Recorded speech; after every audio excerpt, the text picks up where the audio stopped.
Alam mo ba that the gospel saved us for a reason? Roman 1 says that the gospel reveals God's righteousness. But just a few verses later, it shows kung bakit kailangan natin to. Romans chapter 1 verses 18 to 32, isinasaad dito yung kasalanan ng sangkatauhan and the wrath of God against ungodliness.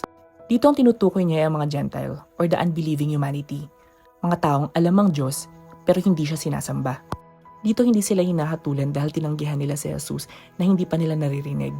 Hinahatulan sila dahil tinanggihan nila ang Diyos na malinaw na nilang alam.